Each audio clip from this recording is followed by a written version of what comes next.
Hello beautiful people, how are you? How crazy is it? It's been over a year since I have done a video or a post or anything. You never realize how quickly life gets away from you. To give you a quick update, last year I lost my job in June. I started a new job in July, which is awesome, I'm still there. But it meant going from an 8.5 hour day to an 11-hour day, which is a massive adjustment, to be honest. I used to work 10 minutes from home, now I work 45 minutes to an hour from home. That's a lot of driving. I got a second bookshelf. Nothing big, but that's exciting for me. I got engaged. Woo! That happened 2 months ago, with the wedding planned for 2020. And then just a whole lot of little things, and you know, I just lost my motivation and creativity. But we can talk about that another time.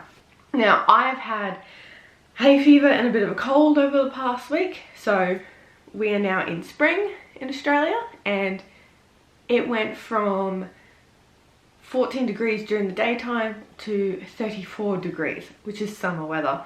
And for all of those who use Fahrenheit, I will put in a conversion for you because I don't know what that equals. So we are doing a foundation review today because I want to see if I can cover this redness and help this dry skin. And I'm sorry if I sound out of breath, but I'm still quite nasally and quite blocked. But let's get going.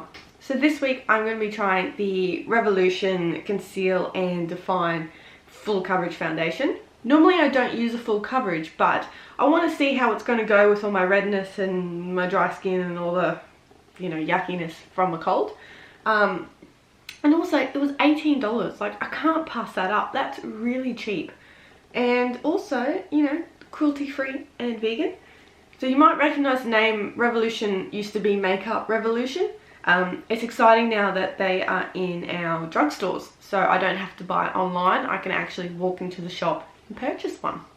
I could have bought so many things while I was there. They've got a great range, in particular their Halloween collection, which their highlighters are in a little skull bottle, which, if you know me, I love skulls. I have skulls everywhere in my house, and it's surprising I'm not wearing a skull t-shirt today. I didn't buy everything, I controlled myself, but I did buy the liquid highlighter in Luminous Gold, and I bought a lipstick in the colour No Perfection Yet. Look at that. Stunning. I'm not going to wear the lipstick today, but I will put on the highlighter and see how it goes. Alright, so I haven't primed. I've just done my usual method, which is putting on moisturiser, which at the moment I'm using the Blessed Pure Balance Matte Moisturiser, which is for normal to oily skin. I'm normally combination, I'm oily, but because it's been more winter, I'm more dry and dehydrated. Yay. And then what we'll do is we'll do the usual, half with a brush and half with a sponge. Brush is my trusty Real Techniques buffing brush. Love this guy. And then I bought some new ones because my other ones are dead. Same brand, Eco Tools, the blending brushes. Sponges. These are fantastic. You can use them wet or dry. They blend really nicely. They've converted me to a sponge lover. I absolutely adore them. And they're cruelty free, and all their paper is with tree-free paper as well. I love Eco Tools. I use them all the time, particularly their dual-ended brushes. These are spectacular and they clean really well. So let me open these and we'll get started. Okay, now that we're in a bit closer, one, you can see just how badly I need to wash my hair, but also you can see the redness and discoloration of my skin. So these sponges, just so you know, are normally around the $20 for the two. Normally I use it dry, but because I've taken it straight out of the packet, I've just wet it a little bit. So I have had a bit of a look. I haven't played with this yet, but I'm really surprised it's not a pump. I love pumps. It is a massive applicator wand. I don't know how I feel about this yet. obviously we'll use it and we'll see. It smells like foundation. It's got a little bit of a chemically smell, but yeah. Let's see how well it works. And this is what's interesting. This red section here, that's a dry patch of skin that I just can't seem to get rid of. And anytime I put makeup on it, it makes it worse. And it just looks like my skin is peeling. So. Alright, so I've dabbed that on the skin. Oh, by the way, I'm using the colour F3, which is just up there if you can't find your colours. And let's blend this in.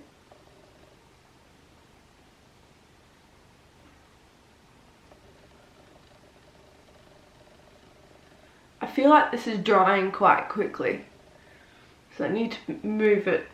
So maybe an actual damp sponge would work best with this, but you can see already the difference. Like, holy moly.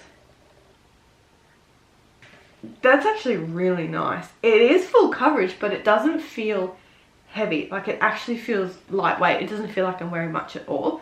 So obviously I can put on a little bit more, which I will need something under the eyes. But when you compare it to this side, like, holy smokes. I'm a completely different person.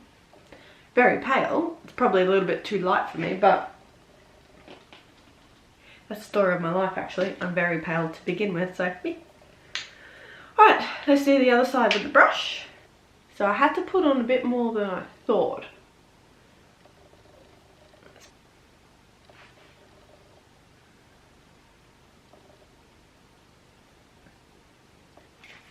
That is nice. Excuse the fact that I now look like a ghost and I am extremely pale, but that blended so quickly. I think with all my yammering, that's taken me maybe 5 minutes to do. It actually looks quite, at the moment, it looks quite flawless and quite pretty. The side with the sponge hasn't picked up the pores as much. Like, it looks more flawless through here than it does on this side, which I'm actually not surprised, because just the way my skin is at the moment, it's not brush friendly. What I'm going to try and do though is put a little bit more under this eye and see if I can actually conceal it. This is what I don't like about this applicator. As I've opened it, it's just gone and I've now got product all on my lap. Joy. Let's put a bit under here too. So listen to that. Ready?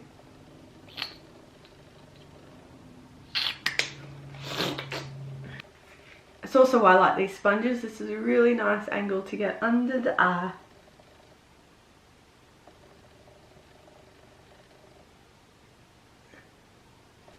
I'm happy with that. I don't know if I need a concealer under the eye, to be honest. Today, I'm not going to. I'm going to leave it as is. So I'm going to go do the rest of my makeup. I will come back. We'll put on that highlighter. We'll have a bit of a chat.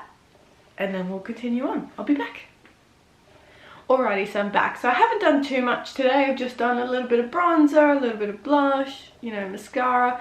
I did find by the time I hit stop, went to grab my bronzer, under the eyes had shifted. So I haven't put on another concealer. I've just put on a little bit of powder, which is my Australis Press Ready Set Go powder in translucent.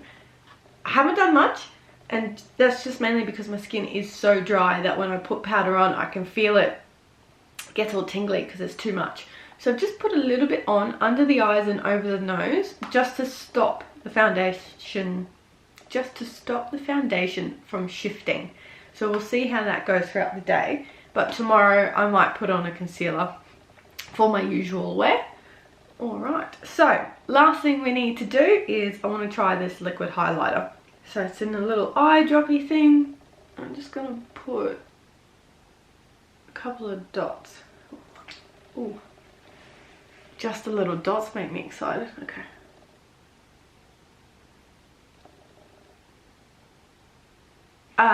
I'm using my, what is this? I'm using my Real Techniques contour brush. This is the brush I always use for highlighter. I know you can use a fan brush, your finger, whatever you like. Oh, that's pretty. Alright, so that's it. So far, first impressions, I really like it. It's lightweight. I can't feel that I'm wearing makeup. There's not much of a smell to it. It has picked up texture around my nose, but that happens on pretty much everything I do. And because I've used part of a brush, it's made it a little bit worse. But so far, I'm really happy with it. I look really nice. I look flawless. We'll see how it goes throughout the day, see how my skin handles it, if it's hydrating, if it's not, all the rest of that jazz. But we'll also see how it goes throughout the week and how it goes in work setting and all that jazz. Give it a real test, a real trial run. So I will speak to you soon.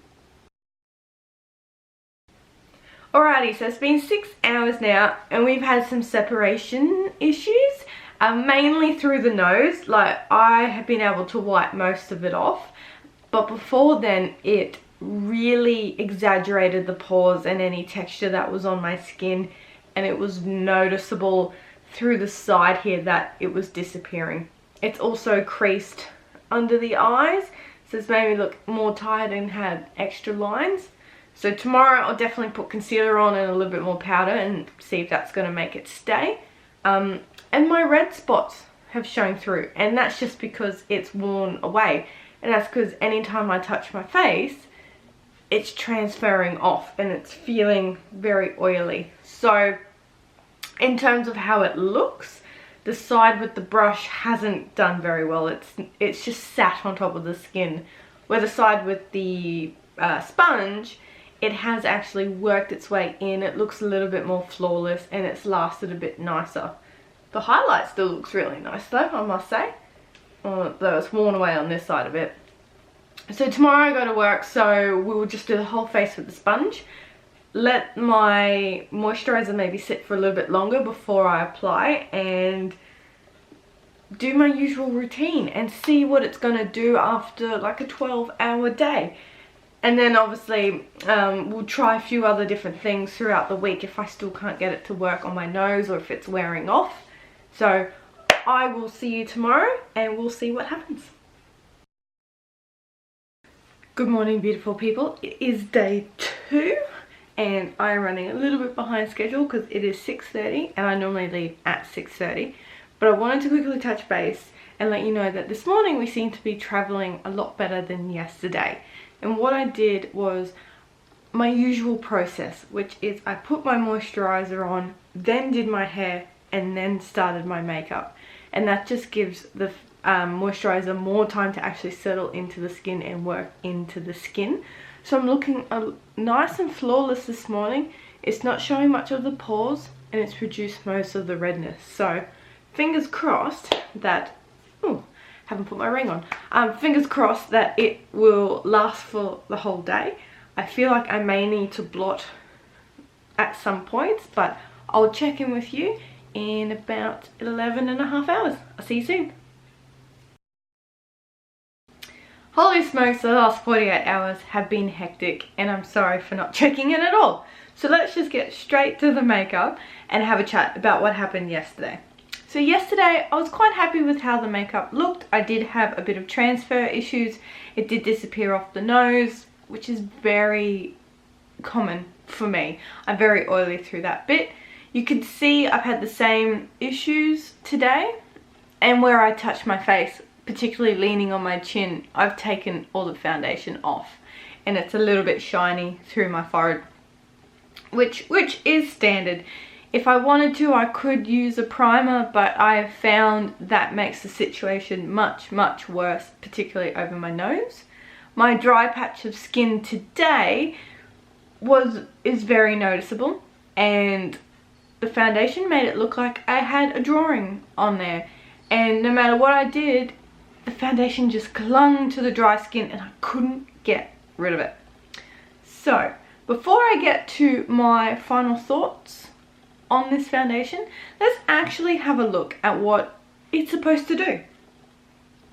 Oh, and by the way, both days I have used just my beauty sponge, my usual routine of moisturizer, letting it settle before I then go in and put on the foundation.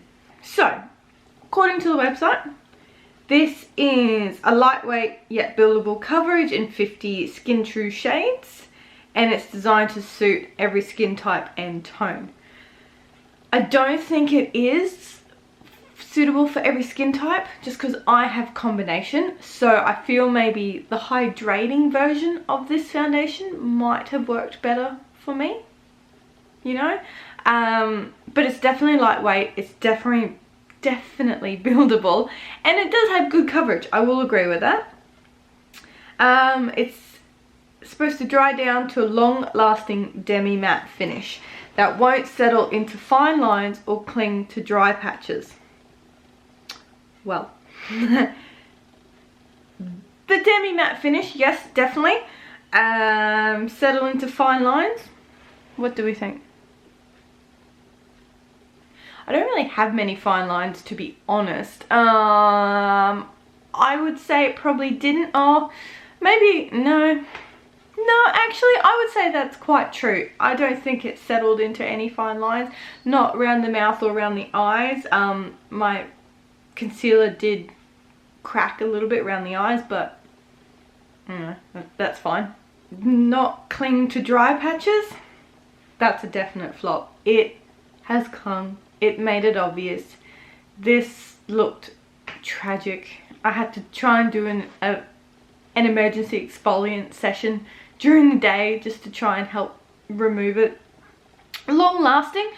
In the areas where I don't touch my face, it still looks nice. Like, it still looks really nice through the side of the face, through here. Just, you know, round the mouth and through the nose, not so much. Alright, and that's all it says. So even though it says long lasting, it doesn't claim to be like a 12-hour or 24-hour wear. So I'm really happy with the longevity of it. Would I wear it again for work for a 12-hour plus day? Probably not. I have had better results with other foundations. But would I wear it again in general if I'm going out or going to dinner or anything like that? Definitely. I really like the finish of it. It did look like skin, even though it was full coverage. I didn't look entirely made up, which is my style. I could add more to it if I wanted to. So maybe with the patches and where it comes off, maybe if I had done a few layers and then really baked on the powder, it probably would have stayed and it wouldn't have made those areas more noticeable. But that's not how I wear my makeup, because the more powder I add to it, the more my skin freaks out, thinks it's drying, the more oil it produces, and it's just a vicious cycle. But I would definitely like to try the hydrating version of it, for sure. My only biggest complaint that would make me not want to buy it again is the applicator. I don't like this.